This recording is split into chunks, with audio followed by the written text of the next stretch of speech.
명품 업계에서도 이제 이 수준이 바뀌었어요. 에르메스는 매출이 계속 성장세인데 그 외 나머지 우리가 알만한 비싼 브랜드들 중에서 역성장세 꽤 많거든요. 아니 과거만 하더라도 그냥 웬만한 명품 브랜드면 다 선망하는 거였는데 그 세계에서 이제 격차가 생기는 거죠. 이 시장은 지금 역성장세예요. 마이너스입니다. 좀 중간이 없어요. 뭐 중산층도 지금 거의 올라가는 건 거고 기업에서도 요즘 중간을 자꾸 내보내고 있고 그러다 보니까 중간만 가면 안 돼요. 이제는 제일 위에 가거나 해야 되는 거죠.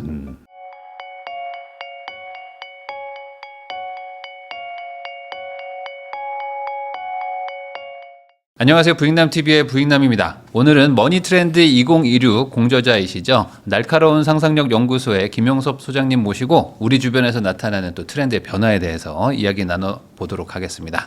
소장님 안녕하세요. 안녕하세요. 네, 또 오랜만에 또 오셨습니다. 저희가 또 이제 항상 트렌드 관련된 서적을 내고 있는데 내년도 이제 또 그 트렌드에 대해서 저희가 얘기를 하는 책이다 보니까 아마 또 내년에 어떻게 바뀔까 이런 거에 대해서 궁금하신 분들도 있을 것 같은데 뭐 간단하게 트렌드가 또 복잡하니까 그쵸. 내년도 트렌드 변화를 뭐 핵심적으로 말할 수 있는 단어가 있을까요? 사실은 트렌드 한 뭐 수백 가지 수천 가지 나올 텐데 그러니까요. 그 중에서 한 개만 딱 기억해 보자고 하면 저는 경험 사치라고 얘기할 거예요. 경험 사치가 내년 트렌드다. 어찌 보면 경험 사치라는 걸 어떻게 해석을 해야 되는 거예요? 그동안 사람들이 뭐 경험은 누구나 하죠. 네. 경험 중요한 줄은 다들 알고 경험에 돈을 써왔어요. 여행도 다니시고. 근데 한 번도 경험이란 말 뒤에다 사치를 붙여본 적은 없었어요. 네. 경험 사치란 말은 처음 이제 쓰이기 시작하는 말인데요. 네. 경험을 통해서 사치라는 것은 비교 우위가 생기겠죠. 우리가 어떤 집을 사느냐도 우위를 보통 누군가는 가르죠. 네. 가격을 가지고도. 그리고 어떤 자동차 이것도 우위를 가르죠. 경험의 우위를 가릅니다. 네. 어딜 갔다 왔다 이것은 우위가 안 되는데 어딜 어떤 식으로 경험하고 갔다 왔다 이건 우위가 되는 거죠. 사람들이 남들보다 더 내가 더 잘 나가고 더 좋은 생활을 하고를 어떤 형태로 보여줍니까? 요즘 사람들이. 대부분 다 소셜미디어를 통해서 보여주잖아요. 그렇죠. 소셜미디어 초창기에는 자동차 핸들 앞에다가 여기 휠 앞에다가 시계 차고 놓고 물건을 드러내면서 과시를 했어요. 전형적인 사치가 물건 과시, 소유에 대한 과시였었죠. 네. 근데 지금은 그런 거 하면 이제 촌스럽고 좀 없어 보이잖아요. 네. 오히려 지금은 남들 못 가본 데를 가보는 거. 같은 파리를 가더라도 그냥 남들 다 알만한 파리를 가는 게 아니고 파리 내에서도 아무나 못 가는 거. 공연을 보더라도 그냥 관객석에서 앉아서 보는 것하고 끝나고 나서 무대에 들어가서 뭐 인사도 할 수 있는 것하고 이건 다르잖아요. 프로그램 자체가. 남들이 쉽게 하지 못하는 경험을 이제 쉽게 할 수 있게끔 돈만 내면 됩니다. 돈을 많이 내면 우리가 누릴 수 있는 경험들의 폭이 확 달라지는 거니까 네. 이런 게 사치가 되는 거죠. 그러니까 같은 돈으로 이제 경험이라는 걸로 어찌 보면 좀 우위를 점할 수 있는 그런 것들에 조금 더 소비가 좀 늘어난다. 이게 요즘에 그거랑 관련이 있는 건가요? 요즘 백화점에서 보면 VIP들 대상으로 해가지고 아주 초고가 상품들 막 런칭하고 그런 것들이 막 인터넷에서 이슈가 됐었거든요. 맞아요. 네. 우리나라 백화점 하면 보통 빅3 얘기하잖아요. 네. 빅3 중에서 한 군데인 신세계가 그 사업을 시작했어요. 초고가 여행 상품이 되는 거죠. 그래서 뭐 몇 천만 원짜리 여행 프로그램이 있어요. 우리나라에 지금 여행사가 한 2만 개가 넘습니다. 네.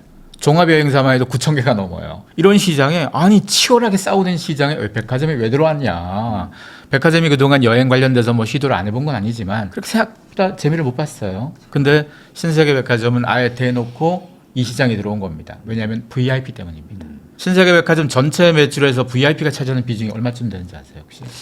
이렇게 말씀하시는 거 보면 상당히 높겠죠.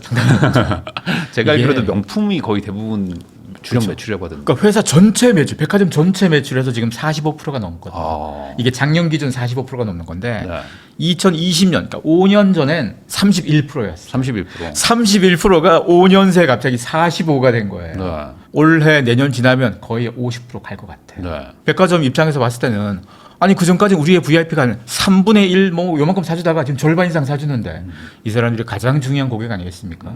이 사람들에게는 VIP 포인트 산정할 때 이것도 굉장히 중요한데 몇 천만 원짜리 여행 상품을 이용하게 되면 그게 고스란히 또 VIP 포인트에 산정이 됩니다. 사람에 따라서는 아니 여행이 왜 이렇게 3천, 4천 여행을 왜 이렇게 비싸게 가? 근데 다 같은 여행이 아니죠. 같은 나라의 여행을 가더라도 어디에 머무냐에 따라서 그러니까 호텔이 어디냐에 따라서 가격은 천차만별이잖아요. 사람들이 얘기하는 5성급이라 할지라도 5성급에서도 그레이드가 있잖아요. 어떤 5성급은 50만 원이면 되는데 네. 어떤 아주 특별한 리조트는 뭐 적어도 한 2, 300은 필요하다 그러면 2, 300을 5일 자는 거 타고 50만 원을 5일 자는 거 타고 50만 원짜리 자는 것도 엄청 좋은 거죠. 하지만 2, 300만 원짜리 비싸기만 한 게 아니고요. 비싼 데는 세상에 다 이유가 있지 않습니까? 네. 프라이버시도 확실히 보장시켜주고 아주 특별한 서비스가 많이 있어서 많이 이용하는 거니까. 이런 거에다가 가령 요즘도 F1 자동차에 대한 관심 많아졌어요. 네네. F1 그 무비 영화가 흥행하는 덕분에 요즘 웬만한 사람들이 F1에 대한 관심이 있어서 중계를 보려고 하고 있는데 F1 대회 중에 마지막 대회 한 해 시즌 중에서 가장 마지막에 치러지는 대회가 아부다비에서 합니다. 네. 근데 신세계 그 상품은 마지막 대회인 아부다비에 가는 상품이 있어요. 그게 그날 당일 경기 한 번 보는 게 아니고 경기하기 전에 프랙티스 1, 2, 3부터 퀄리파잉 본 게임 하기 전에 단계들이 꽤 많습니다. 네. 그걸 며칠간 봐야 되고 제일 좋은 자리에서 앉아서 봐야 되고 여러 가지 프로그램들 다 누리는데 그냥 잘 모르는 F1 좋아한다고 해서 그냥 간다고 막 볼 수 있는 게 아니잖아요. 미리 다 티켓팅도 해야 되고 선정도 해야 되고 이런 모든 걸 다 도와주겠죠. 거기다가 집에서 출발할 때부터 의전을 해줍니다. 또 우리 또 제일 좋아하는 게 의전 아니겠습니까? 갈 때 그냥 공항까지 그냥 가는 게 아니고 네. 고급 세단이 와서 태워주고 그러면 비행기도 좀 좋은 거 탈 거고 다 그렇겠죠. 당연히 내려서도 뭐 안 기다리고 제일 먼저 나오게 해줄 거고 이 모든 과정이 다 포함되는 프로그램들인 거잖아요. 그러면 돈의 여유가 있다고 생각해 보세요. 돈의 여유가 충분히 있는 사람들 입장에서는 조금 더 아끼고 이거보다 내가 충분히 누릴 수 있는 거에 더 가치를 주지 않겠습니까?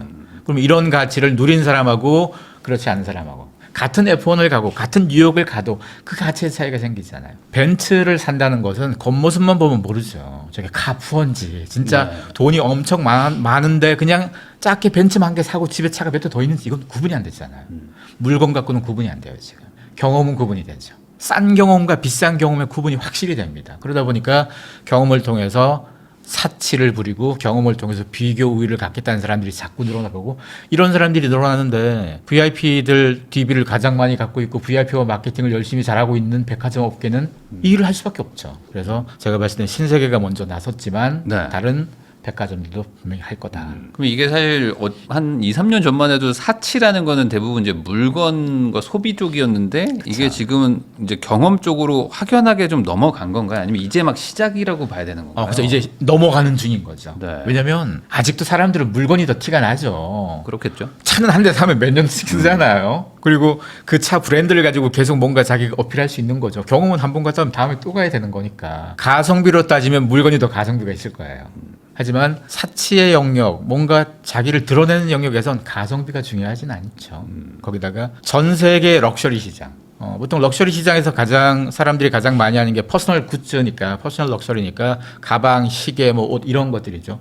이 시장은 지금 역성장세예요. 마이너스입니다. 고급 호텔, 뭐 여행 경험 이런 쪽은 플러스예요. 확실히 전 세계 시장에서도 이 흐름들이 바뀌어지고 있는 중인 거고 한국 시장에서도 그 변화가 이제 본격화되기 시작한다. 아마 2025년에 아마 촉발돼서 6년, 7년, 8년 지나면 점점 커질 거고 이제 좀만 있으면 돈 없는 사람도 부자가 아니어도 카푸어 흉내 안 낼 거고 차는 현대차 좋습니다. 네. 괜히 카푸어 한다고 비싼 차 사서 하는 것보다 뭐 국산차 사고 그만큼의 차익이 생길 거잖아요. 네. 그 차익만큼을 여행에 쓰거나 아니면 집안의 인테리어에 쓰거나 이런 걸로 자기의 일상의 경험을 좀 높이는 데 투자할 겁니다. 이게 요즘에 사회적으로 막 되게 양극화 이런 얘기들이 많이 나오고 뭐 네. 부동산 뭐 자산시장 전부 다 양극화들이 일어나고 있는데 이런 것도 어찌 보면 일종의 양극화일 수 있을까요? 그러니까 뭐 전반적으로 다들 막 물건 사고 하니까 나는 더 다음으로 간다 뭐 이런 그쵸. 느낌인 걸까요? 원래 그 사치라는 게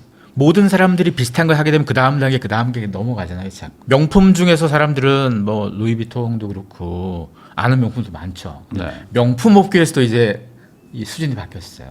에르메스는 매출이 계속 성장세인데 그 외 나머지 우리가 알만한 비싼 브랜드들 중에서 역성장세 꽤 많거든요. 아니 과거만 하더라도 그냥 웬만한 명품 브랜드면 다 선망하는 거였는데 그 세계에서도 이제 격차가 생기는 거죠. 네. 양극화라는 것은 사실은 이거는 우리가 살아가는 동안 해소할 수 있는 성질은 사실은 아니고 양극화에서 벗어날 유일한 방법이 있습니다. 남이 비싼 걸 뭐 누리는 걸 안 부러워하는 것만이고요. 비교하지 않는 것만이에요.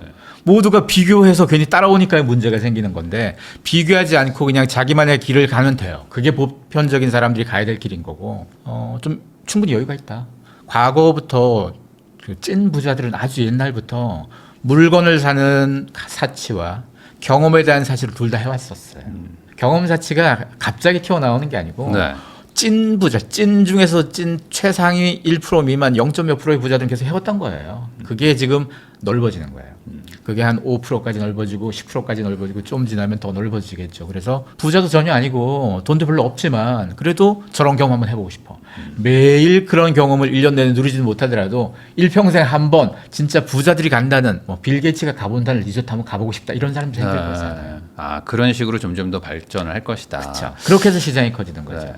만약에 벤츠도 그렇고 명품도 그렇고요. 돈이 없다. 카푸어가 그 시장에 뛰어들지 않았던 벤츠 매출 이렇게 안 커져요. 네. 진짜 돈 있는 사람만 사는 시장이 아니잖아요. 없지만 욕망이 생기고 선망하니까 사게 되고 그 뛰어들어서 파이가 커지는 거잖아요.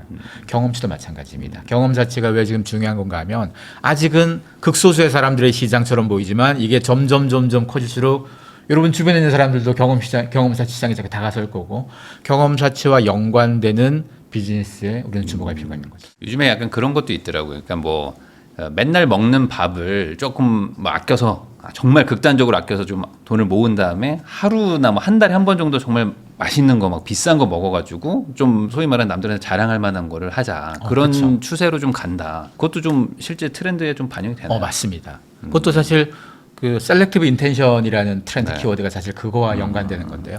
우리가 의도를 가지고 인텐션을 가지고 셀렉티브를 한다는 거예요. 네. 사실 매일 비싼 밥 먹으면 좋죠. 근데 돈이 충분치 않다. 그러면 선택을 하는 거죠. 그래, 밥은 29일은 내가 좀 싼 거 먹어줄게. 네. 대신 하루는 좀 힘줘볼게. 이렇게 선택하는 거니까. 이것도 일종의 경험 사치에 어찌 보면 따라가려는 어떤 사람들의 그런 행동이다. 맞습니다. 근데 사실 이 사치라는 거는 이래나 저래나 돈이 들어가는데 들어가죠. 돈이 없는 분들이 사실 대다수고 저희 시청자분들도 이제 네. 평범한 사람들이 많은데 이런 분들 입장에서는 나름 뭔가 다른 그러니까 그 소비가 아닌 다른 식의 좀 차별화를 좀 노리려고 하시는 분들도 많은 것 같은데 그래가지고 요즘 젊은 층들이 이제 책이나 뭐 불교 뭐 그림 이런 거에 대한 관심도가 높아진다 뭐 이런 얘기도 있던데. 그렇죠. 근데 사실 불교나 책이나 뭐 이런 것도 다 엄밀히 따지면 오프라인에서 벌어지는 경험들이에요. 그러니까 경험 사치라는 범주 자체가 처음에는 책은 싸잖아요, 보통. 네. 근데 책도 그 세계에 들어가기 시작하면 누군가도 초판본을 따집니다. 아, 희귀서 초판본 따지면 말도 안 되게 비싸거든요. 네네네. 어떤 시장에 들어갔건 경험치가 중요해지기 시작하면 비싼 것들은 무조건 나와요. 네. 양극화는 무조건 돼요. 그래서 지금 이 방송 보시는 분들 중에서 난 돈 없다. 난 사치는 못. 사치를 하라는 게 아닙니다. 네. 사치라는 게 중요한 시장의 흐름이라는 것이니까 사치와 관련되는 비즈니스에 투자를 하시면 되는 거잖아요. 모든 사람들이 돈 쓸 필요는 없는 건 거고. 팬데믹 때 또 돈 벌었던 사람들 중에 하나가 그 명품 회사에 투자한 사람들이 좀 많이 그렇죠. 벌었었죠. 네네. 왜냐하면 팬데믹 때 보복 소비라고 그래서 사람들이 막 썼으니까 그때 명품 백을 안 사고 명품 회사에 주식 산 사람이 돈 번 것처럼 마찬가지입니다. 지금도 경험 사치가 대두되고 점점 경험 사치가 저변이 커진다면 경험 사치와 연관되는 업종에 누군가는 투자하시거나 그런 업을 벌이시거나 하는 게 역할인 건 거지. 네. 다 따라가면서 비교하면서 사라는 게 아닙니다. 그러면은 대중이라고 해야 될까? 뭐 네. 일반적인 사람들이 글로 가는 이유는 본질적으로는 그 비교심을 이렇게 계속 자극하는 것 맞습니다. 때문에 어쩔 수 없는 네. 건가 이게?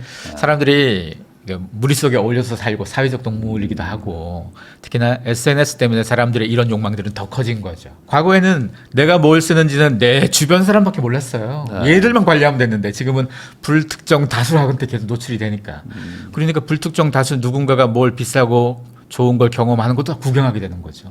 욕망이 점점 커지게 된 데는 사실은 네. SNS가 굉장히 큰 역할을 하는 건 거고 그럼 여기에서 벗어날 방법은 SNS 끊으면 돼요. 만약에 안 끈다. 안 끊으면 그냥 마음 편하게 난 저 사람들하고 신경 안 쓰고 나는 나대로 살게 이러면 되는 거고 네. 사람들이 너무 남하고의 비교를 많이 한다는 것 자체는 그렇게 건강한 삶은 아니잖아요. 요즘에 러닝이 많이 유행하는데 러닝도 보면 러닝 전용 시계라고 막 가민이라는 브랜드 거기가 한 네. 50 몇만 원 하거든요. 근데 사실 그 뭐 풀코스 뛰지도 못하는 분들이 그쵸. 대다수인데 그런 분들이 다 그 뭐 50 몇만 원짜리 사요. 그리고 뭐 초보자인데도 그거 안 사면 안 된다고 막 하는 게 있거든요. 그렇죠. 이게 또 시계만 삽니까? 뭐 옷도 네. 신발도 뭐 이렇게 하면 그래서 그게 욕망인 거죠. 만약에 달리기를 진짜 내가 달려서 건강해지고 싶다라고 하면 그거 없어도 건강할 수 있거든요. 그렇죠. 없어도 뛸 수 있거든요. 근데 우리의 욕망이라는 것이 늘상 남하고 뭔가 드러내고 비교하고 있다 보니까 그런 건 거고.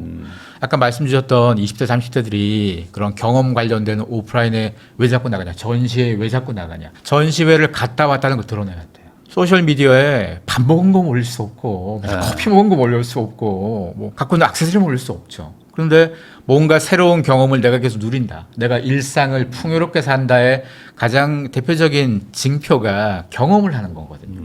경험 중에서 가장 싸게 할 수 있는 경험들이 전시, 공연 이런 게 가장 싼 경험인 거죠. 뭐 호화 여행 이건 아주 비싼 거니까 못하지만 네. 그래서 전시에 대한 관심이 커졌고 전시 중에서도 기성세대가 아직은 별로 관심 없던 전시인 거죠. 도서전도 그렇고요. 네. 불교 박람회 놀랍게도 도서전이 한 15만 명 정도가 가거든요. 그게 공간이 코엑스에서도 그 공간 자체 들어갈 수 있는 사람 숫자가 있잖아요. 뭐 너무 빽빽하면 안 되니까 그래서 기간 동안 맥시멈으로 한 15만을 잡아서 15만 장 티켓만 팔았어요. 네. 그랬더니 온라인에서 매진이 돼서 현매를 못한 거예요. 근데 불교 박람회는 20만이 왔어요. 도서전보다 불교 박람회 더 많이 갔거든요. 네. 그럼 불교 신도가 이렇게 많은가? 온 사람들 중에 불교 신도는 많지 않아요. 옛날에는 그런 행사를 하게 되면 진짜 불교 신도들만 갔었겠죠. 도서전 옛날에는 그런 거 하면 출판계 사람들만 갔었겠죠. 지금은 그렇지 않은 사람들이 가서 나 이런 경험 누리고 있어. 경험을 얼마나 중요시 여기는가가 20, 30대에게 지금 저변이 확산된다는 얘기고 그들 20, 30대가 웬만한 경험을 다 그렇게 간다고 충족시킨다고 생각해 보세요. 그러면 뭔가 좀 더 우월적인 다른 경험이 필요하겠죠. VIP들만 갈 수 있는 경험에도 욕망이 다할 수 있겠죠. 예전에 소장님께서 그 올드머니 이런 네네. 키워드도 얘기도 해주시고 했었는데 이게 약간 그런 거랑 또 연계가 되는 걸까요? 그러니까 이제는 소비는 약간 좀 별로야. 이게 뭐 경험이 좀 더 가치 있어. 이런 식으로 이제 문화는 점점 더 가는 건가요? 그렇죠. 왜냐하면 물건은 한번 사두면 버리지 않는 한 계속 있거든요. 웬만한 사람들은 꽤 괜찮은 물건들을 이미 다 갖고 있을 거예요. 그렇죠. 이제는 많이 가지고 있죠. 예. 물건이 없어서 사는 게 아니고 있는 걸 바꾸려고 사는 건데 이미 있는 것도 괜찮은 브랜드예요. 그러니까 이걸 그냥 가만 놔두고 그냥 이 돈을 내가 써야 된다면 그동안 내가 채우지 않았던 경험 쪽에다 채우면 어떨까를 선택하게 되는 건데 올드머니처럼 대대로 물려받은 최상위의 부자들은 돈이 충분하니까 소유에도 쓸 거 다 쓰고 경험에도 쓸 거 다 쓰고 살았었어요. 그래서 초반에는 그들의 소유만 쭉 따라해왔던 게 소위 얘기는 졸부였다면 이제 졸부 세계에서도 경험을 따라하는 영역으로 바뀌기 시작해서 올드머니에 대한 관심이 전반적으로 커져가고 올드머니들이 대부분 어릴 때부터 예술이나 문화나 네. 뭐 이런데 여러 가지 계속 경험치가 많잖아요. 클래식 공연도 나이 먹고 돈 벌어서 갑자기 간 졸부는 좋을 수가 있지만 꼬맹이부터 간 사람들은 좋을 수가 없거든요. 어릴 때부터 익숙하게 들어와서 즐겁고 재밌으니까. 네. 그래서 이런 경험치가 점점 비교의 기준이 되다 보니까 올드머니에 대한 관심이 커지는 것처럼 경험 자체에 대한 관심도 커질 수밖에 없습니다. 이제는 유형의 물건보다는 무형의 가치라는 게 점점 더 중시되는 그런 그렇죠. 사회 분위기가 앞으로 더 갈 것이고 그거의 핵심은 SNS였겠죠. 아무래도 그렇죠. 자랑할 수가 없잖아요. 무형의 가치는 사실. 맞습니다. 근데 이건 가능하니까 SNS로. 그럼 이게 더 심해지겠네요. 그렇죠. 왜냐하면 우리가 사는 세상이 디지털을 빼놓고 살 수 있는 세상이 아니고 네. 디지털 기반이 우리 일상에 뭐 아주 촘촘히 있죠. 그렇게 해서 누구나 자기를 쉽게 드러내고 또 누구나 요즘 다 편집도 잘하고 다 잘 찍고 누구나 잘 드러내는 세상이 돼버리니까 자연스럽게 이 욕망 속에서 뭔가를 보여줄 콘텐츠가 필요한 거예요. 모두. 네. 근데 흥미로운 건 세상이 디지털이 되고 세상이 AI가 되는 것처럼 보여도 아주 잘 나가는 인플루언서나 아주 뭐 팔로워가 되게 많은 사람들이 주로 올리는 내용이 뭔지 아세요? 대부분 다 오프라인에서 경험을 네. 올려요. 자기가 인플루언서들 중에 상당수는 온라인 기반으로 성장한 사람이고 온라인 때문에 이 위치를 가진 사람들인데 그 돈을 번 사람들인데 자랑하는 건 다 온라인이 아니죠. 오프라인인 거죠. 자랑하는 건 무슨 디지털 기계 자랑하는 사람 한 명도 없고 다 어디 유적지 갔다 왔다부터 뭐 이런 경험을 자랑하는 거죠. 결국은 온라인과 디지털이 득세를 하면 할수록 정말 귀중한 건 오프라인과 아날로그에 있다는 거죠. 오프라인과 아날로그 중에서 비싼 가치들을 우리는 계속 바라봐야 됩니다. 결국에 남들이 많이 가면 그 원래 그 떠났던 그쵸. 자리가 다시 또 이제 약간 좀 희귀해지는 것처럼. 그러니까 욕망은 기본적으로 희소성에 대한 반응이니까. 그래서 여러분 주변에 갖고 있는 물건들 중에서 우리가 흔하다고 생각해서 옛날 것들 중에서 버렸거나 어디 숨겨놨던 거 한 번씩 꺼낼 때가 된 거예요. 요즘에 그 유선 이어폰 끼고 다니는 맞아요. 친구들 많거든요. 그것도 초반에는 무선만 끼고 다닐 때 유선을 끼면 쟤 아직도 이런 느낌이었는데 네. 금방 지났잖아요. 모든 사람들이 무선을 가지니까 유선 또 뭔가 좀 색다르고 좋은 데가 된 것처럼 그러니까 이게 사람의 본능 같은 거네. 이게 어쩔 수 없는 거네 이거는. 비교를 하다 보니까 그래요 우리가. 결국에 이제 소수에 약간 집착하게 되고 다수들을 좀 피하려고 하고. 그래서 사람들이 트렌드와 무관한 삶을 사는 방법은 아주 간단해요. 세상 돌아가는 거 신경 안 쓰고 네. 남하고 비교하지 않고 그냥 내가 오늘 하루 즐거웠어 이것만 계속하면 사실은 트렌드 몰라도 아무 문제 없어요. 돈도 그렇잖아요. 돈이 그렇죠. 남하고 비교하니까 돈을 더 가지고 싶은 건 거지. 비교하지 않으면 삼시세끼 밥 잘 먹고 있고 이러면 사실은 문제 없죠. 그럼 결국에 이제 아까도 잠깐 얘기해 주셨지만 이런 상황에서는 그러면 그런 트렌드를 읽고 그런 회사들에 뭐 투자를 한다든지 아니면 그런 사업을 한다든지 뭐 그렇죠. 이렇게 해야 된다. 뭐 전시회 같은 거를 막 차라리 그러니까 오프라인 행사 같은 것들을 이제 앞으로 좀 주목해 볼 필요도 있겠네요. 맞습니다. 부동산도 마찬가지죠. 네. 부동산에서도 그러면 오프라인의 비중이 커지고 오프라인에서 경험치가 중요해진다 그러면 이런 경험치를 잘 녹여낼 수 있는 부동산이 필요하잖아요. 팝업 잘 할 수 있는 공간들이 건물들이 필요한 거잖아요. 네. 거기다가 사람들이 아날로그 경험이나 옛날 경험을 원한다 그러면 고층 빌딩 막 화려한 이런 빌딩에서 뭔가 하는 행사들은 흥이 안 나죠. 오히려 고택 네. 아니면 뭐 산 가까이에 있는 옛날 저택 그런 데서 보통 행사 많이 하고 VIP 네. 초대 그런 데서 많이 하니까 그러면 부동산에서 옛날에는 저 산속에 있는 저런 단독 이런 거는 거래도 잘 안 되고 이런 거였는데 개념이 바뀐 거죠. 저 공간에 다른 용도가 생긴 거죠. 거주 말고도. 아주 쉽게 이야기하면 사진 찍기 좋은 무언가 그 그쵸. 트렌드 그러니까 기존에 있지 않은 어떤 다른 특이한 거 이런 것들이 앞으로 조금 뜰 것이다. 가능한 오프라인 기반에서. 그렇죠. 왜냐하면 온라인은 이미 너무 흔해졌어요. 모두가 가졌어요. 흥미로운 것 중에 하나가요. 40, 50대. 네. 40, 50대면 디지털 네이티브가 아니죠. 태어날 때는 아날로그 세대였어요, 이 사람들이. 네. 갑자기 나이 먹고 이제 디지털을 많이 받아들인 거죠. 이 사람들은 어디 가서 새로운 디바이스 자랑 되게 잘합니다. 근데 10대, 20대 디지털 네이티브잖아요. 네. 아날로그 세대가 아니에요. 이들은 자랑을 아날로그 자랑을 해요. 굿즈 자랑하고 가만 보면 우리가 태어난 기반에 따라서 아날로그 세대들은 디지털에 대한 열망을 아직 해소를 다 못해서 그러는 건지 계속 거기 논다면 디지털 세대들은 아날로그에 대한 욕망을 가지고 거기서 놀아요. 그래서 그들이 잘 가는 공간들이 결국은 상권에도 변화가 생길 수밖에 없죠. 네, 이런 것들도 좀 앞으로 주목해야 될 포인트인 것 같습니다. 김용섭 소장님하고 이야기 나누고 있는데요. 그 이제는 조금 부자들 얘기보다도 아까 잠깐 얘기했지만 이제 청년 세대들 얘기를 한번 해보려고 합니다. 요즘에는 요노라는 게 뜬다. 그래서 이 사치를 부릴 때는 부리지만 나머지는 지출을 최소화한다. 이런 내용인 것 같은데 그쵸. 이게 어떤 얘기인지. 사람들이 요노하면 이게 뭐 필요한 걸 사는 거잖아요. 필요한 거 딱 골라서 사는 건데 오해하는 사람들은 그 전까지 막 이것저것 애들이 다 소비하는 것처럼 보여서 과소비처럼 보여서 사치하는 것처럼 보였다가 요즘 뭐 요노를 얘기한다거나 아니면 셀렉티브 인텔리전처럼 딱 골라서 뭔가를 쓴다고 하니까 얘들이 그거 빼고 나머지는 다 저축하나 보다. 돈 아끼나 보다. 그게 아니에요. 이렇게 뭔가를 좀 아꼈다. 그걸 가지고 경험을 쓰는 거예요. 사실은. 그래서 셀렉티브 인텐션 소비에서 뭐 사람들이 다이소 요즘 많이 쓰고 네. 다이소를 간다고 해서 그럼 모든 사람들이 자기 일상의 걸 다 저렴한 걸로 쓸 거냐? 그건 아니에요. 일상의 소모품들은 저렴한 걸 쓰더라도요. 자기가 좀 뭔가 중요하다고 생각하는 물건들은 비싼 걸 사요. 만약에 일상의 소모품까지 좀 비싼 걸 샀다면 돈에 쓸 여력이 줄어들었겠죠, 그만큼. 근데 거기서 좀 아낀 걸 딴 데다 쓰는 건 거지 저축을 하는 게 아닙니다. 왜 이게 저축은 안 하죠?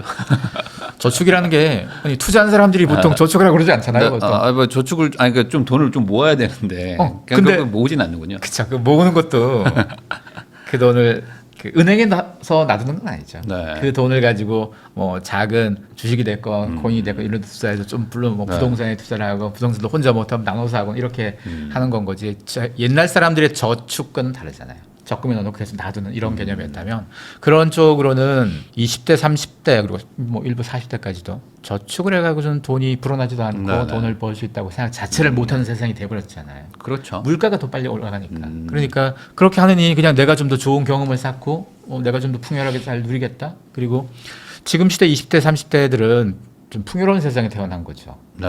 50대, 60대 이상은 어렸을 때 풍요가 아닌 상황들을 겪어봤다면 20대, 30대는 뭐 밥을 못 먹어서 등록금을 못 내서 이런 경험치 하는 사람들은 사실 별로 없었겠죠. 그러다 보니까 돈을 통해서 언젠가 내가 돈을 뭐 어떤 위험한 상황 이런 상황이 생길지 모르니까 아껴서 저축하고 놔둬야지 이 개념이 희박할 수밖에 없어요. 요즘에 제가 그 약간 번화가 같은 데 가보니까 약간 확실히 달라진 게 그 애매한 금액대들의 음식점들은 텅텅 비었어요. 근데 완전 저가로 막 뭐 엄청 싸게 파는 그런 뭐 고깃집 뭐 이런 데들은 사람이 좀 있더라고요. 그러니까 일반적인 친구들 만날 때는 아주 싸게 먹고 네. 뭔가 정말 날 잡아서 한번 제대로 쓰자. 이런 트렌드가 확실히 이런 외식업계 이런 데도 많이 적용이 되는 것 그렇죠. 같은데. 이 양극화가 모든 영역에 다 드러나는 게요. 일상 소비재는 다이소에서 사더라도 가구는 좀 좋은 곳 살려고 든단 말이에요. 그래도 먹는 것도 싼 걸 먹고 그럼 그 나머지 차액만큼 가지고 아주 좋은데 가끔 한 번씩 간다 이거죠. 명품도 제일 비싼 명품은 잘 팔리지만 어중간한 보통 메스티지라고 그랬죠. 메스티지가 좀 중급 그런 명품, 네. 중급 명품 이 시장이 거의 죽었어요. 우리나라의 대표적인 메스티지 브랜드 몇 개 있었잖아요. 네.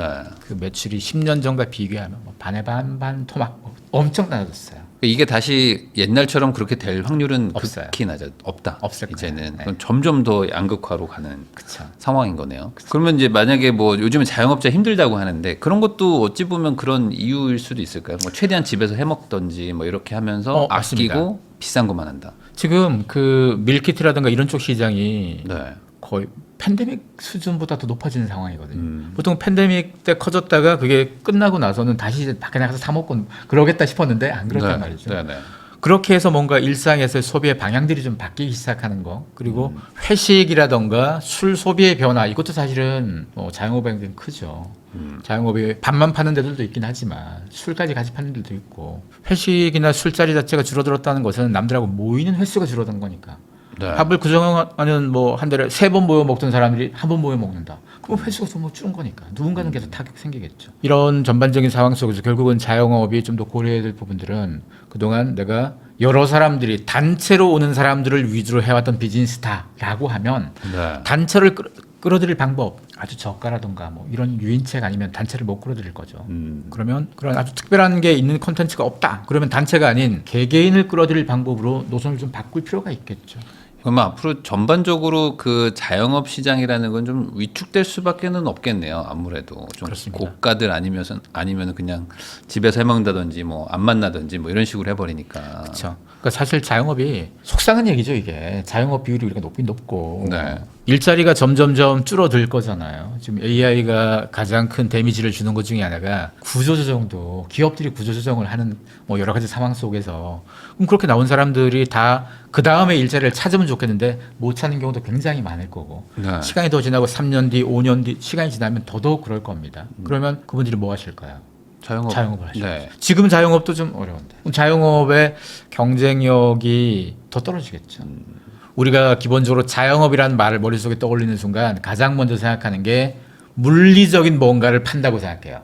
물건을 팔건 음식을 팔건 다 물리적인 걸 판다고 생각해요. 근데 물리적인 걸 파는 자영업 말고 지식을 팔건 콘텐츠를 팔건 누군가의 경험치를 대신 뭐 주선해 주는 걸 팔건 다른 형태의 자영업이 사실은 필요해졌다 이거죠. 비즈니스도 과거에는 제조업이 다 모든 비즈니스의 주인공이었지만 지금은 테크, IT 서비스가 대부분 서비스의 주인공을 하고 있잖아요.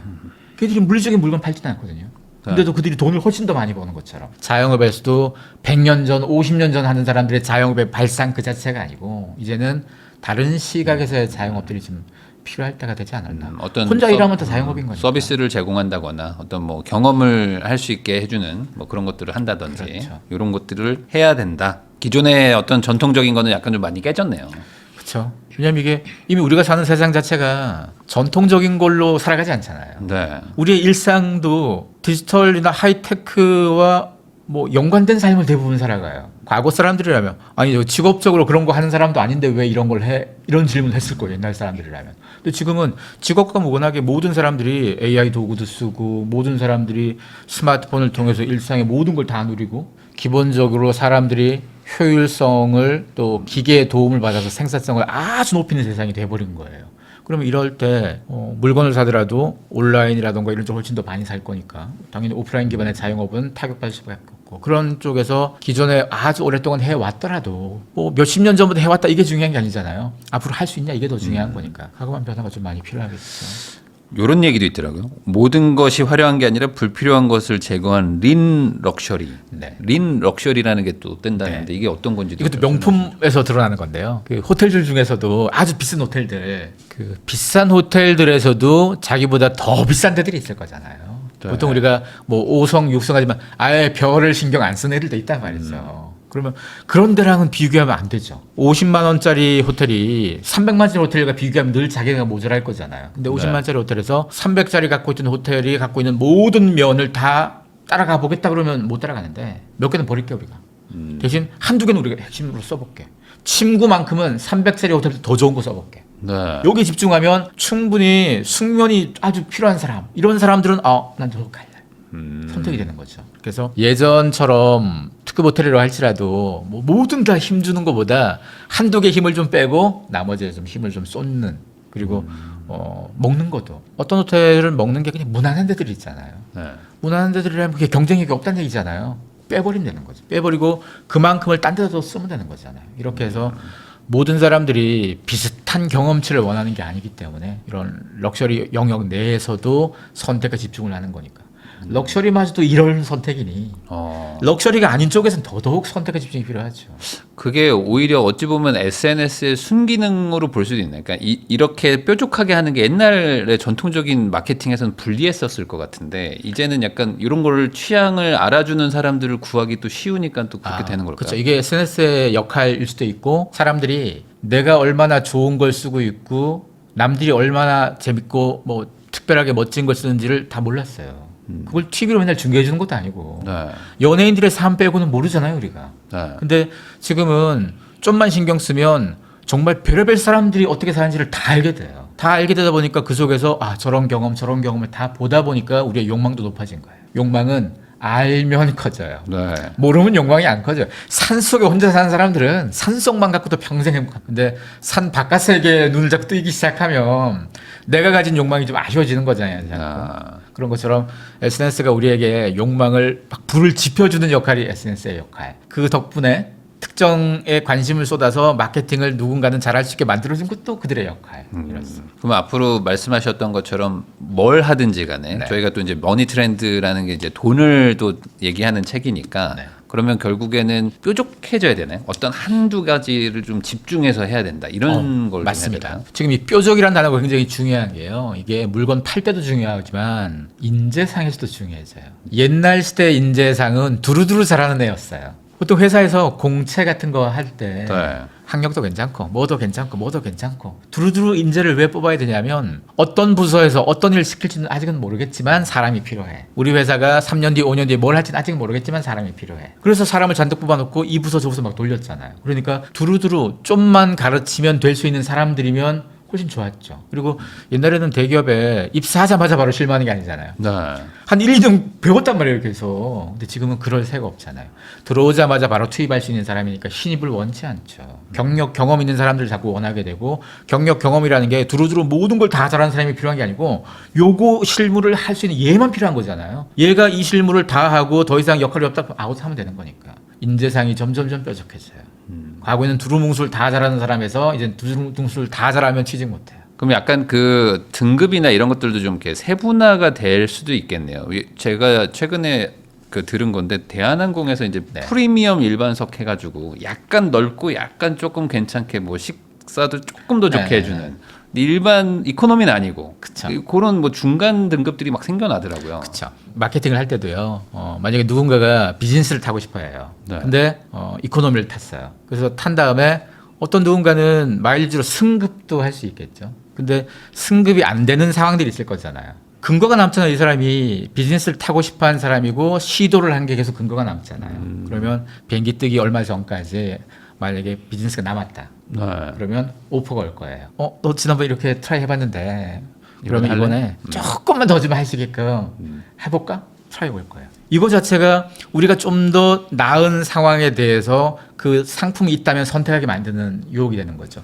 이코노미 탄 사람들, 뭐 어떤 사람은 이코노미가 편해하겠지만 뭐 덩치가 좀 있거나 네. 아니면 장시간은 좀 불편하고 또 나이가 좀 있으면 더 불편하잖아요. 그러면 한 단계만 높고 싶은데 비즈니스까지 너무 이 격차가 크다 그러면 와인까지는 필요 없는데 나는 그냥 의자만 편하면 돼. 의자만 그러면 편하면 조금 되는데. 한 10cm만 넓으면 돼. 이런 사람을 위해서 한 단계만 높이면 조금 돈을 더 그 정도의 선택지가 가능한 거니까.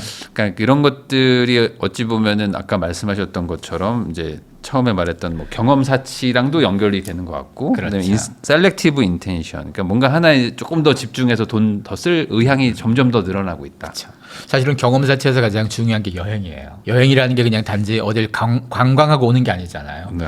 여행을 가서 문화를 배우고 현지의 경험을 사고 그와 관련돼서 물건도 사서 올 거예요. 그러다 보니까 여행에 대한 관심이 커지면 커질수록 자주 나가야죠. 자주 나갈수록 비행기 좌석에 대한 고민이 생길 수밖에 없어요. 그러다 보니까 항공사들은 조금 그 윗단계를 계속 고민할 수밖에 없는 건 거고, 여행이라는 것이 지금도 많이 나가지만 같은 여행을 가서 경험 자체에 대한 영역이 커지면 프로그램들이 바뀌게 되는 거죠. 여행하는 회사들 중에서도 그런 프로그램을 잘할 수 있는 회사와 그렇지 않은 회사에 나눠지겠죠. 호텔 잘 잡고 비행기 좌석만 잘 잡는 회사하고 가서 어떤 경험치, 가령 뭐 어떤 유명한 건축가의 프로그램을 하고 싶다 그러면 각 나라별로 우리가 모르는 유명한 건축가가 세계적인 유명한 건축가 많이 있거든요. 네. 그 건축가들이 만든 건축물들이 딱 붙어서 모여 있는 게 아니잖아요.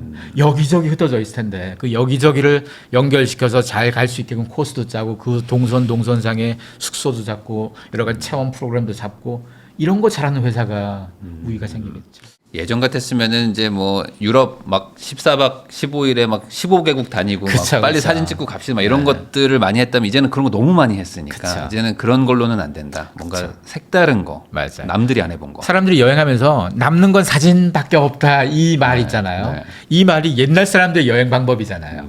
경험을 쌓을 틈 없이 돌아다녔으니까. 그리고 그렇죠. 경험도 자기만의 특별한 경험을 쌓을 틈은 전혀 없고 보편적인 것만 쌓았으니까 이걸로는 비교가 안 생기죠. 그래서 남는 건 사진뿐이야라는 말을 확 뒤집으면 이제는 사진을 안 찍어도 내 머릿속에 얼마나 잘 각인되느냐, 내 몸속에 각인되느냐. 지나와서 내가 어딜 갔다 왔던 기억들이 사진 안 보면 기억이 안 난다는 것은 네. 경험치가 없다는 얘기니까. 그런 거에 대해서 점점 더 이렇게 니즈가 높아지고 있는 높아지는 거군요. 거죠. 네. 사실 여행을 많이 갔다 오신 분들도 많겠지만 생각 안 나는 여행이 대부분이고 그쵸. 뭐 먹었는지 기억도 안 나는데 그 중에 어떤 좋은 경험과 어떤 그런 이벤트 같은 게 있었던 건 계속 기억에 남잖아요. 그러니까 그런 쪽으로 우리도 이제 갈 수밖에 없다. 그렇죠. 그리고 결국은 셀렉티브 인텐션도 선택과 집중. 어떤 누군가는 양보다 질인 거죠. 내가 여행 조금만 싸게 해서 10번 가는 것보다 한 번을 가더라도 아주 특별한 경험에 나와서 정말 친구들에게 한 10년을 자랑할 수 있는 여행지가 있다. 네. 그게 훨씬 더 가치 있는 거죠. 사실 그거 남들 맞죠. 다 가는 동남아 그거 뭐 100번 가봤자 네. 거기 갔다 왔어 이렇게 끝나는데. 야, 내가 여기 이번에 갔다 왔는데 봐봐 하면서 아무도 안 가본 거를 내가 설명하고 싶다는 거. 그쵸. 그게 어찌 보면 가장 큰 욕망일 수도 있겠네요. 또 가면서 사진도 당연히 영상도 당연히 남겨두면 야 너희도 가만 들어도 못 봤지 이렇게 할 수 있잖아요. 아, 그렇군요. 그러면 이게 더 강해진다고 앞으로 보면 앞으로는 이제 뭘 잘 선택하느냐가 더 중요해지는 시대가 오겠어요. 그렇죠. 그래서 사실은 사람들이 가진 취향에 반응하는 거예요. 경험이라는 것은. 취향에 반영하기 위해서라면 그 취향을 충분히 잘 가지거나 잘 파악하는 사람들이 중요한 경쟁력을 가지는 건 거예요. 그래서 뭐 여행이나 경험치가 없는 사람이 이런 비즈니스는 죽어도 못하겠죠. 자기가 충분히 누려보고 네. 자기가 경험치를 많이 쌓은 사람들이 잘할 수밖에 없죠. 그래서 제가 주목하는 건 오히려 올드머니들이 네. 이런 비즈니스 하기 굉장히 좋습니다. 아, 해봤기 때문에. 어릴 때부터 충분히 이런 경험 다 누려보고 여기저기 좋은 거 있다는 거 다 아는 사람, 가본 사람, 해본 사람 이런 사람들이 이런 비즈니스를 펼치기가 제일 좋죠. 그래서 올드머니의 뭐 아이들도 그렇고 만약에 누군가가 이런 뭐 취향 중심의 비즈니스를 여행도 취향 중심의 비즈니스가 되는 건 거고 패션도 마찬가지 그렇게 될 수 있는 거고 무슨 전시도 마찬가지 그렇게 될 수 있는 거고 이런 걸 하기 위해서 이걸 잘 기획할 직원이 필요할 거잖아요. 네. 직원이 어느 학교 나왔다 뭐 이게 중요한 게 아니에요. 어떤 경험치를 많이 가진 올드머니 집안이구나 이게 훨씬 더 중요하죠. 사실은. 저도 지금 공감이 되는 게 그 마라톤도 요즘에는 마라톤을 테마로 한 여행들을 많이 다니시는데 그런 곳에는 사실 마라톤을 좋아하는 직원이 필요한 그쵸. 거잖아요. 맞아요. 근데 그런 게 아니라 그냥 보편적인 사람을 뽑아봐도 그게 진심으로 그거에 대해서 이해도가 낮으니까 안 될 수도 있고. 그러니까 전반적으로 앞으로 뭔가 취향이 되게 중요하겠네요. 일을 할 때도. 그렇죠. 내가 좋아하는 게 뭐가 분명한 사람이 앞으로 일도 더 잘할 수 있다. 그렇죠. 원래 자기가 좋아하는 거야지 파고들 수 있고 파고들어야 뾰족해지잖아요. 네. 뾰족한 사람들은 쓸 때가 꼭 있는데 두루뭉술한 사람들은 옛날처럼 그렇게 사람을 뽑는 게 아니니까. 뭐 일반적인 막 그 소위 말하는 그냥 좋은 대학 나와서 이렇게 그냥 일반적인 평범하게 살아라 이게 더 부자 된다 예전에 이랬지만 앞으로는 그게 안 되겠어요. 그렇죠. 그리고 사람들이 보통 그런 거 알죠. 중간은 가면 된다 이런 거. 아 그렇죠. 요즘 중간이 없어요. 뭐 중산층도 지금 거의 올라가는 건 거고 기업에서도 요즘 중간을 자꾸 내보내고 있고 그러다 보니까 중간만 가면 안 돼요. 이제는 제일 위에 가거나 해야 되는 거죠.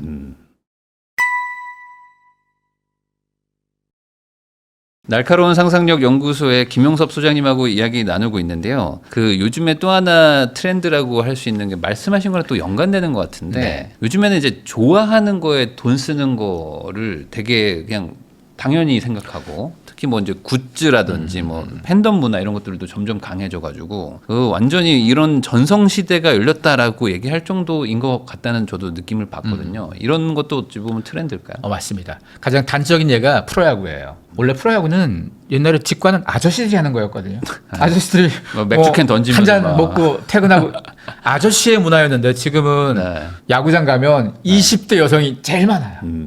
20대 여성, 30대 여성이 제일 많고 그리고 야구 경기 중에서도 가장 빅 이벤트라고 할 수 있는 올스타전이나 뭐 개막 경기 이런 거 있잖아요. 네. 남녀 비율로 따지면 거의 한 7대 3? 7대 3이나 한 6.5대 3.5 정도로 여성이 훨씬 많아요. 네. 야구 시장에 여성이 압도적으로 많이 오고 그 여성 중에서도 20, 30대 여성이 압도적으로 많이 생기니까 전체 관객 수가 엄청 늘어났죠. 지금 원래 1200만 명 거의 넘을 추세인데 1200만 명 넘고 작년에 거의 1000만 조금 넘었죠. 작년에 전체 프로야구가 입장 수입이 한 1600억쯤 됐을 거예요. 네. 근데 올해는 더 늘겠죠. 뭐 거의 한 2천억 가까이 되겠죠. 굿즈 수입이 작년에 거의 1000억이었어요. 굿즈 하면 보통 유니폼도 있고 이것도 있잖아요. 근데 네. 굿즈 수입이 1000억이 재작년보다 거의 2배가 오른 거예요. 올해 지금 상반기 보니까 전년 대비 거의 한 70% 이상 오르는 추세거든요. 올해 연말쯤 돼서 정산해 보면 입장권 수입하고 굿즈 수입이 역전될 수도 있어요. 그냥 한번 야구 보고 와서 그냥 뭐 신나게 재밌게 보고 끝나는 게 아니고 유니폼 입고 내가 좋아하는 선수 유니폼도 한 개 갖고 안 되죠. 네. 굿즈 이것저것 사고 이런 사람들이 점점 시장이 커져갈 거고 그리고 굿즈 중에서도 인기 있는 야구 선수들의 굿즈 시장 굉장히 더 커지는 건 거죠. 할 수 있는 게 많아지는 건 거죠. 미국의 그 MLB 시장 자체가 네. 굉장히 많은 입장권 수입도 있지만 중계권도 그렇고 그들도 굉장히 팔 게 많잖아요. 선수 하나와 연결되는 비즈니스가 굉장히 많아진 거잖아요. 그만큼 팬이 많으니까. 팬이 없었다면 불가능한 일인 거죠. 네. 한국도 야구 시장에 그 상황들이 만들어지면서 모든 프로스포츠 중에서 야구는 압도적으로 지금 장사가 잘 되고 있어요. 프로축구는 프로야구 다음으로는 사실은 커요. 하지만은 비교하기 좀 어려울 만큼 사이즈가 좀 작습니다. 프로농구는 아예 비교할 수가 없어요. 네. 근데 20년 전까지만 해도 우리나라에서 오빠 부대는 다 프로농구였어요. 네. 그 당시 90년대 후반에 뭐 연세대 농구부 장난 아니었죠. 팬클럽 숫자와 H.O.T 팬클럽 숫자가 비슷했을 정도니까 그 압도적인 그 머릿수가 있었고 그들로 하여금 다양한 비즈니스가 가능했을 수도 있을 텐데 농구는 지금 그렇게 뭐 뜨겁진 않잖아요. 야구는 그 뜨거운 시장이 만들어졌고 결국은 20대 30대 여성을 누가 잘 끌어들이냐 그들을 끌어들일 수 있어야지 사실은 스포츠 영역에서 비즈니스가 되는 건 거죠. 네. 이게 남자들은 사실 뭐 굿즈 같은 거 잘 안 사고 그래서 이제 여성 관객이나 여성 고객들이 와야지만 유의미한 막 매출이 늘어난다 뭐 저도 이런 얘기 들은 게 있거든요. 그렇죠. 이게 굿즈만 안 사는 게 아니고요. 그 프로야구 경기장에도 20대 30대 남성보다 여성이 더 많아요. 경험 자체에 돈을 안 쓰는 거예요. 네, 남자들은. 전시, 뭐 공연 다 거의 한 7, 80%가 여성이에요. 네. 이렇게 그럼 젊은 남성들은 뭐 할까요? 게임하고 네. 뭐 하는지 몰라도 하여간 그 외에 하겠죠. 돈 별로 안 쓰는 행위들. 그러면 20대 30대 여성들이 20대 30대 시장의 주인공인 거예요 지금. 그리고 그들이 20, 30대 시장만 갖고 있는 게 아니고 야구는 전체 모든 연령이 즐기는 거잖아요. 이런 전통적인 영역마저도 주인공이 돼버리는 건 거죠. 20, 30대 여성들은 우리는 계속 중요한 포지션으로 바라볼 사람들입니다. 요즘에 그 국중박 그래가지고 전 처음에 뭔가 했는데 국립중앙박물관에 요 캐대헌, 네네. K-팝 데몬 헌터스랑 또 엮여가지고 뭐 굿즈도 엄청 팔린다고. 네. 그러니까 이런 것들이 저는 아직 좀 저도 좀 이게 좀 어색해서 가서 굳이 뭐 이런 걸 막 기념품을 막 그렇게 사나 했는데 엄청 사신다는데 그쵸. 이게 앞으로 좀 이게 또 트렌드인가요? 뭔가를 사서 경험을 남긴다는 거? 그렇죠. 우리가 어떤 경험을 했다는 걸 증표 같은 거잖아요. 아, 증표. 나 이거 갔다 왔어. 네. 나는 국밥 갔다 왔어를 알릴 수 있는 증표가 있고 네. 그 증표 중에서도 뭐 인기 있는 증표들은 뭐 솔드아웃 늘 잘 되는 거고 해외에서도 많이 사가는 건데 네.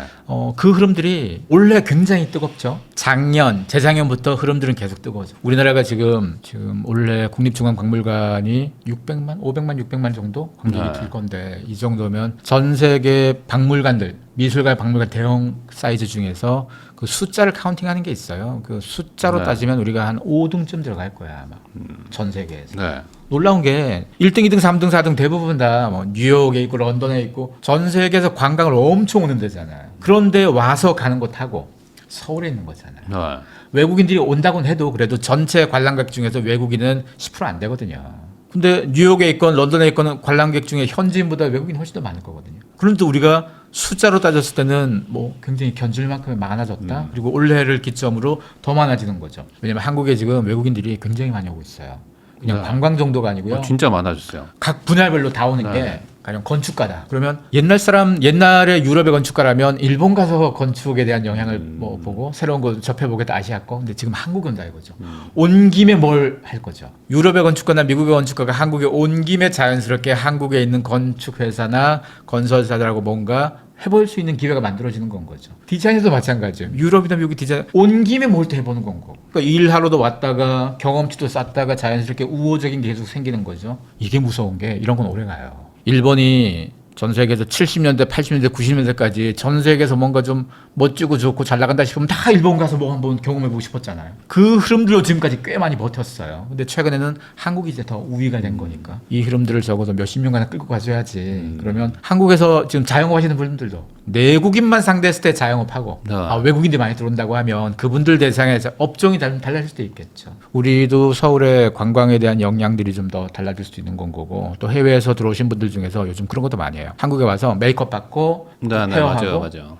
이거 다 경험이에요. 라이프스타일 경험치로 코스를 짜는 거예요. 그럼 이런 거를 어떤 여행사들이 잘한다. 어떤 여행사들이 좋은 데들 예약 잘 코스로 해가지고 이걸로만 며칠 하는 거죠. 그 이전에 왔던 사람들은 관광지 돌아다니면서 물건만 좀 사고 뭐 갈비만 먹고 집에 갔다면 머리하고 이거 돈 비싸잖아요. 다. 이런 경험치를 다 누리면 이 사람들이 또 돌아가면 한국 화장품 써야죠. 네.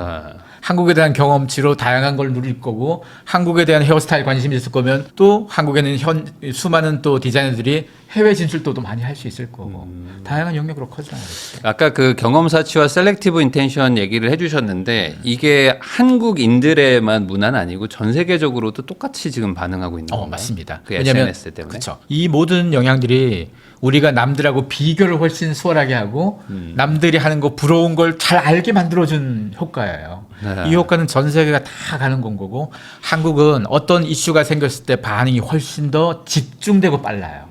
그래서 똑같은 이슈가 딴 데서 한 5년 걸려야 확산된다면 우리는 더 짧은 시간에 확산되잖아요. 그러니까 관련되는 비즈니스나 뭐 투자도 우리는 훨씬 더 지금부터 준비를 더 많이 할 필요가 있다는 거죠. 이 일종의 뭐 팬덤 문화일 수도 있는 것 같은데 말씀하셨던 어떤 야구나 이런 것도 갑자기 물론 뭐 이제 어느 정도 이렇게 성장은 해왔겠지만 뭐 최근 들어서 엄청나게 막 폭발적으로 늘어나는 느낌이 든단 말이죠. 예전에는 그냥 아이돌이나 뭐 스타들 팬클럽이었는데 이제는 막 야구 선수도 팬클럽 많이 생기고 뭐 하는데 이런 변화가 이렇게 확 온 이유가 뭐라고 보세요?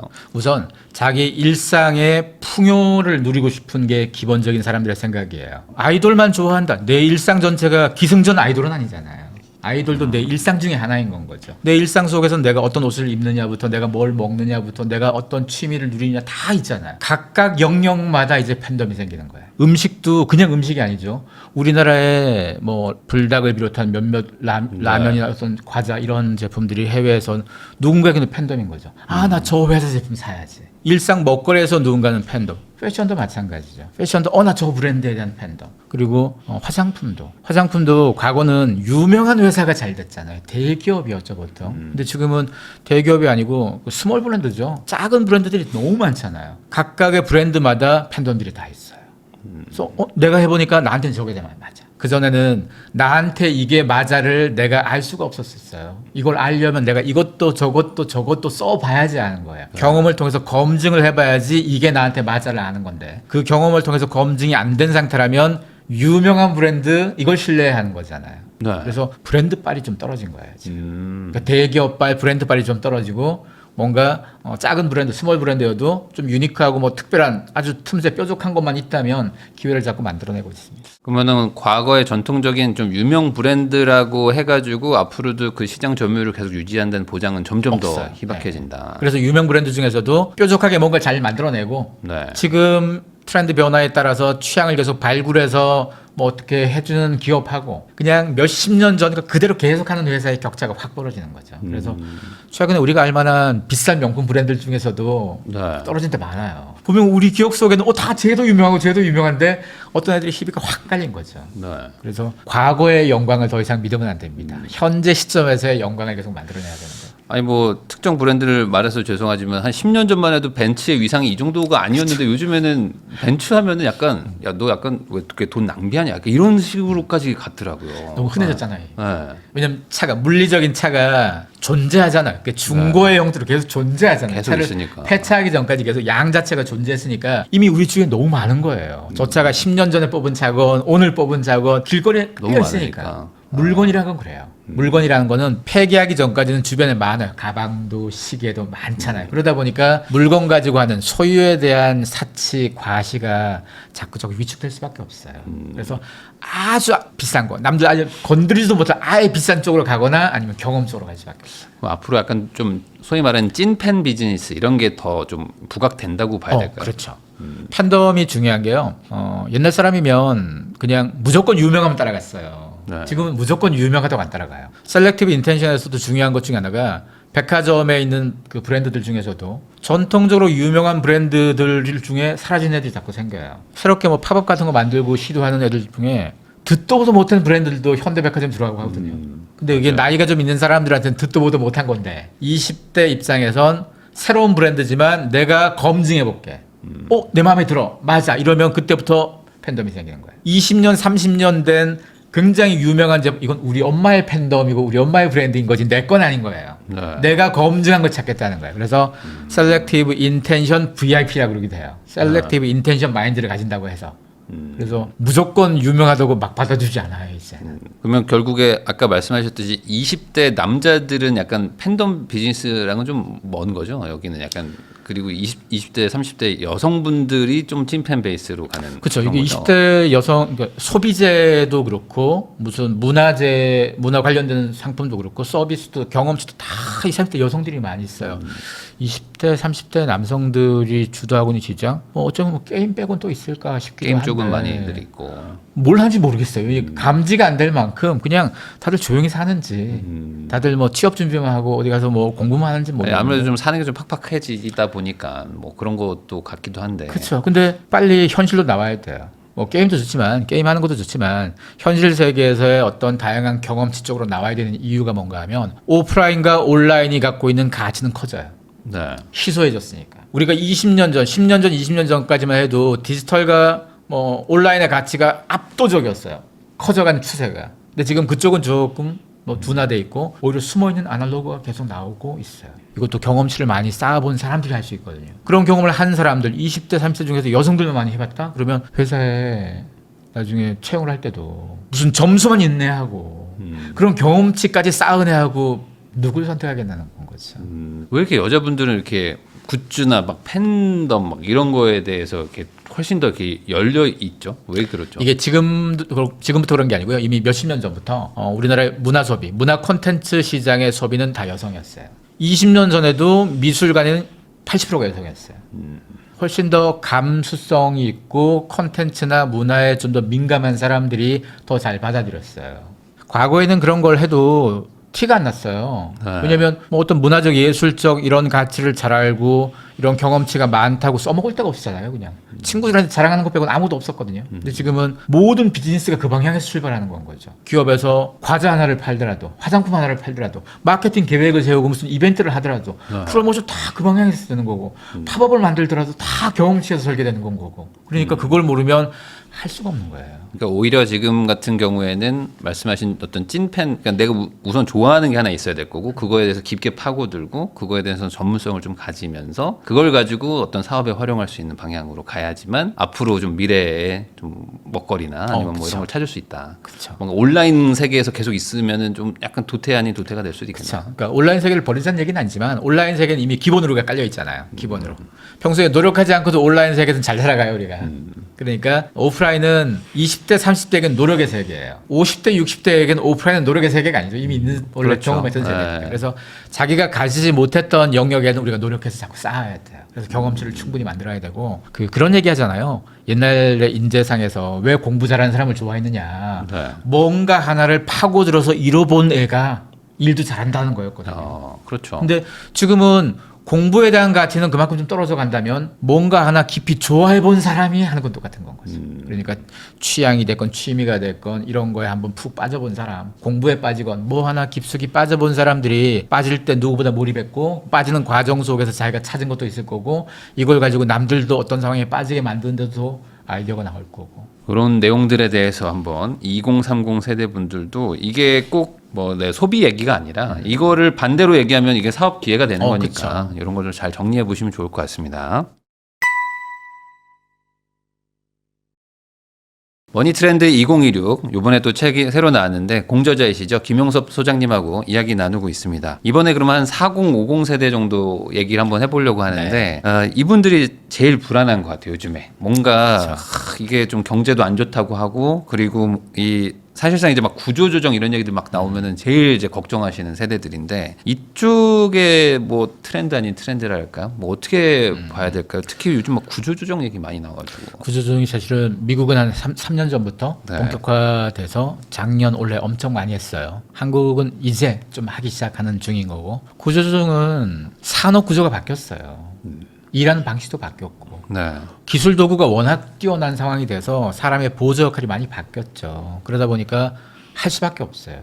옛날 사람들의 구조조정 생각은 회사가 어려우니까 좀 뭐 사람 좀 줄이자. 이게 어려워진 문제가 아니고 판이 바뀐 거니까 일하는 방식이 바뀐 거니까 한 번은 해야 될 일인 거예요. 그때 이런 거 할 때 그러면 있는 사람 중에 좀 나갈 사람들이 필요하겠죠.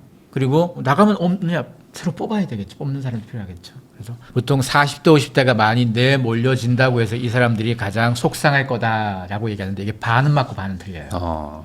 이 사람들도 속상해요 나가니까. 기업이 구조조정을 한다는 얘기는 지금 100이라는 인원이 있다면 50을 내보내고 다시 50을 빼서 100을 맞추려는 게 아니에요. 기술 도구의 힘을 많이 활용해서 50 갖고도 100의 퍼포먼스를 내면 되지 않을까? 그러면 내보내고 안 뽑을 수도 있어요. 그러면 자연스럽게 앞으로 더 줄어들고 1부는 뽑겠지만 그럼 뽑는 사람은 누굴 뽑을 거냐? 20대를 안 뽑을 수 있어요. 그래서 40대 50대만 이 구조조정에 타격을 입는 게 아니고 20대 신입들이 타격을 입어요. 신입을 안 뽑을 거거든요. 실제로 해외에서 나온 여러 가지 연구 논문을 봐도 20대 30대 신입 직원들의 미래가 제일 좀 타격이 크다는 보고서가 계속 나오거든요. 네. 우선 들어가야지 나중에 뭐 아웃 잘리고 할 기회라도 있는 거데 들어가질 못하는 거야 이때부터는. 그래서 구조조정의 시대가 시작됐다.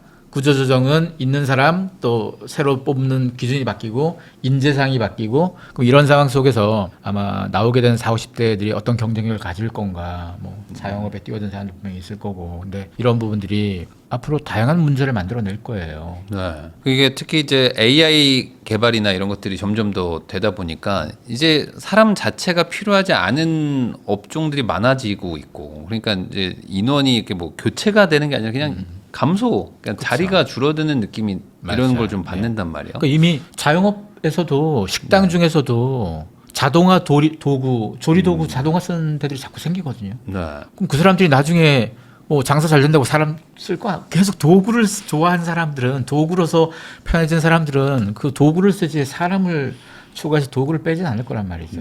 그래서 모든 영역에서 사람의 역할이라는 개념들이 자꾸 바뀌게 되겠죠. 그러면은 요즘에 그 채용 방식에 대해서도 좀 얘기를 하고 싶은 게 공채가 거의 없더라고요. 없어요. 요즘에 네. 그냥 수시 채용이고 다 경력직 채용하고 막 이러는데 그쵸. 20대들, 30대들 같은 경우는 경력을 쌓아야지 뭐 경력직으로 갈 수 있는데 그렇죠. 뭐 이런 것들도 좀 어떻게 해야 될지도 좀 모르겠고요. 방법이 없어요. 그래서 그러니까 이게 방법이 없어요. 10대 입장에서야 그러니까 지금 말씀대로 아니 경력을 쌓을 기회도 안 줬으면서 근데 기업이 그런 기회를 주는 데는 아니거든요.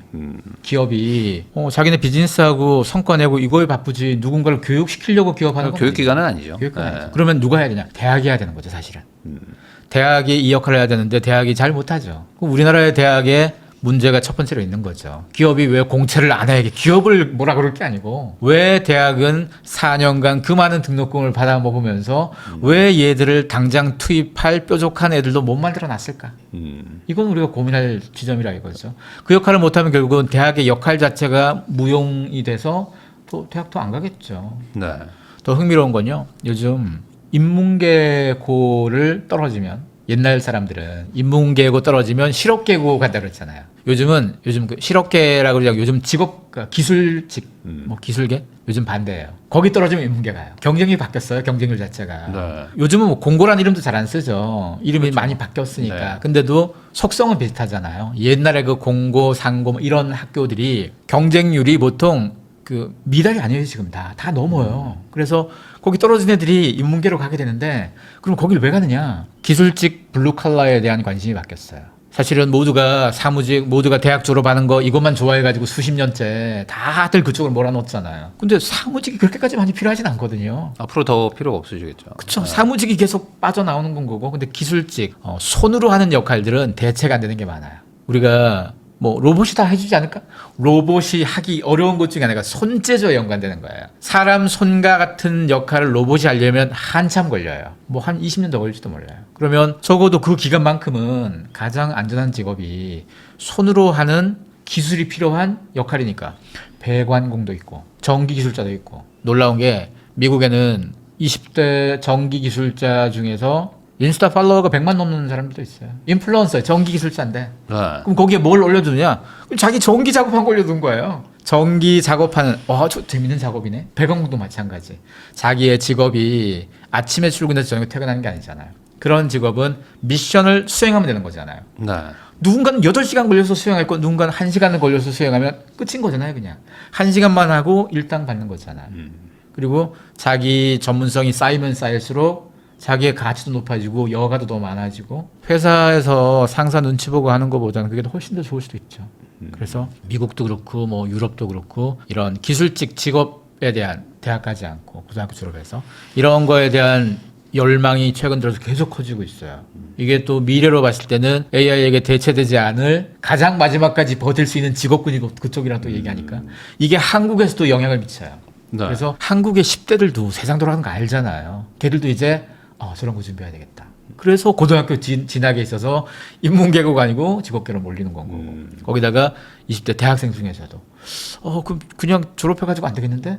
아니면 졸업해서라도 그냥 사무직 안 되겠는데? 그러면 자연스럽게 그런 기술직이 있는 학교로 옮긴다거나 기술을 배운다거나 20대 중에서 뭐 도배 기술 배우거나 배관 배우거나 이런 거 해서 막 인스타에서 드러내는 사람도 한국도 꽤 있거든요. 그래서 관점이 바뀐 거예요. 네. 옛날 사람들에게는 무조건 대학 가서 무조건 사무실에 앉아서 일해야 돼 이거였다면 이 관점이 균열이 된 거고 이 균열을 지금 10대 20대가 맞이한 거고 적어도 10대 20대는 이런 상황에서 잘 대응할 것 같아요. 그들이 커가면서 계속. 근데 4050. 문제는 그렇죠. 4050인 거죠. 네. 그렇게 안 살아와서 아니 대학 나와서 사무직밖에 못 해봤는데 그 나이에 뭐 회사에서 나오게 되고 기술도 없고 그러면 쉽게 손대는 게 자영업인 거고 또 어려워지는 건 거고 이걸 해결할 방법은 쉽지 않을 것 같다는 거죠. 그러면 결국에는 그 안에서 자기가 노력하는 거 말고는 없다. 그렇죠. 왜냐면 지금 뭐 20대, 10대들도 마찬가지로 힘들어하는데, 근데 이제 과거에 그 하던 것만 계속 그 집착해가지고는 답이 안 나오잖아요. 그리고 요즘은 어떤 직업이건 간에 그 직업의 유효 기간이 길지 않다는 거예요. 옛날에는 한번 취직하고 정년까지 버틸 수 있었다면 이제는 못 그러는 직업들이 굉장히 많아지는 건 거예요. 그러다 보면 직업관에 대한 관점도 바뀌어야 될 거고 그리고 그 정부나 정치가 하는 역할은 일자리가 없거나 했을 때 이 문제를 해소할 수 있는 방법 사실 주 4일제를 다른 선진국에서 먼저 해보거나 고민 많이 하는 것도 그런 거예요. 5일 일하던 걸 4일이나 3일 한 명 더 일하게끔 이렇게 나눠서 분산시키는 거잖아요. 대신 한 명이 벌 목숨 줄어들 수도 있겠죠. 근데 사회 전체가 일부 백수를 만드는 것보다는 이 역할을 하는 게 낫겠죠. 정치나 정부는 이런 관점을 가지는 게 당연하죠. 그게 그들의 역할이니까. 모두를 부자 만드는 게 그들의 역할은 아니잖아요. 네. 근데 민간의 영역에선 아니 모두가 그렇게 하는 것보단 나는 되게 부자 되고 싶어. 나는 연봉 10억 받고 싶어 하는 거잖아요. 그러면 그 사람도 어떻게 해야 될 거냐? 자기만이 가진 특별한 역량을 가지는데 투자를 해야 되는 거죠. 그냥 남들 다 가지는 졸업장 가지고 남들 다 가지는 사무직 커리어 이것만 갖고 뭐 연봉 10억 택도 없는 소리잖아요. 그걸 가지기 위해서는 남들이 가지 않은 뭔가를 계속 발굴해야 되는 거고. 그러면 이 세대들도 결국에는 뾰족해지는 게 중요할까요? 지금 하고 있는 업무에서 뭔가 하나 스페셜리스트가 되지 않으면 안 된다. 맞습니다. 그리고 40, 50대가 되게 올드한 사람은 아니거든요. 60, 70대는 그래도 뭐 되게 옛날 사람처럼 보여도 40, 50대는 이제 겨우 중간 나이 정도예요. 우리나라 중위 연령이 47세니까. 네. 47세가 중간이니까 뭐 40, 50대 거의 중간. 아직 한창 팔팔할 사람이 됩니다. 팔팔한 사람들 입장에선 뭘 할 수 있냐. 지금 20, 30대가 누리는 뭐 핫플레이스가 됐건 20, 30대가 좋아서 가는 어떤 경험치가 됐건 이거 대부분 누가 비즈니스 하는지 아세요? 40, 50대예요. 왜냐 20, 30대는 좋아서 소비도 하고 누릴 수는 있지만 돈은 없어요. 네. 그런 비즈니스 해본 경험도 없고 극히 일부만 다 그런 비즈니스 합니다. 근데 40, 50대는 경험도 좀 있고 네. 돈도 있잖아요. 그러니까 40, 50대가 만든 걸 가지고 다 하는 거예요. 지금 우리나라 K-팝도고요. K-팝이 우리나라가 전 세계적으로 K 관련되는 비즈니스를 확장시키는 1등 공신이잖아요. 대부분의 뭐 소비재 사업이건 자영업도 마찬가지, 관광도 마찬가지. K-팝에게 고마워할 일이죠, 사실은. K-팝에 주도하는 그 몇 개 회사들 있죠. 그 회사의 창업자들 나이대가 보면 대부분 다 네. X세대예요. 네. SM 이수만 회장 빼고는 다 거기는 뭐 더 앞세대니까 그 외에 나머지는 다 X세대예요. X세대니까 나이가 50 언저리니까 40 후반 50 요 사람들이 많죠. 이 사람들이 다 판을 깔아놓은 거예요. 그래서 40, 50대라고 그래서 너무 나이 든 사람이 아니니까 기회를 만드는 데 투자를 할 필요가 있고 거기다가 그 미국에서도 그 창업을 했을 때 스타트업 뭐 식당 이런 거 말고 네. 스타트업 창업을 했을 때 투자를 받는 거 창업은 누구나 하지만 투자를 하는 건 다르잖아. 투자를 받는 건 투자를 받는 사람들의 평균 조건이 있었어요. 40대가 제일 많았어요. 왜냐면 40대가 창업을 했다? 그럼 적어도 현업에서 뭔가를 한 10수년 해왔다는 얘기잖아요. 그러겠죠. 기업에서건 뭐 인적 네트워크도 있을 거고 뭐 엎어져본 경험도 있을 거고 이런 사람들이 사업을 해도 투자할 가치가 생기는 건 거지. 갓 대학 졸업한 20대 제일 위험하죠, 사업하기. 그러다 보니까 40, 50대 이렇게 뭐 나오는 세대들도 새로운 제2의 인생, 제3의 인생을 위해서라도 투자가 필요하다는 거죠. 그런 것도 가능할까요? 뭐 일본인가요? 그런 데들은 이제 뭐 80대 노인들을 60대가 막 케어해주고, 그러니까 더 나이 많은 노인을 좀 더 젊은 노인이 케어해주는 것처럼 지금 4050 세대분들은 AI도 있고 뭐 점점 이렇게 입지가 좀 좁아지는데 반대로 생각하면 나보다 더 선배 인구들, 그러니까 고령화 인구들은 점점 늘어나고 있으니 그쪽에서 뭔가 좀 기회를 찾아야 되는 거 아닌가 이런 생각도 그렇죠. 좀 할 수 있는 비즈니스라는 게 그러니까 미래에 점점 커질 비즈니스가 있잖아요. 커질 네. 비즈니스 중에서 누군가를 케어하는 비즈니스는 커져요 무조건. 근데 케어하는 비즈니스가 물리적으로 누군가를 옆에서 붙어서 케어하는 힘든 일이에요 사실은. 그러겠죠. 힘든 일이고 돈을 많이 버는 일은 아닙니다. 그 뭐 요양보호사 이 역할 자체가. 네. 그러면 그 역할은 다 하기 싫어할 거 아니에요. 힘든데 돈도 많이 못 번다 그러면.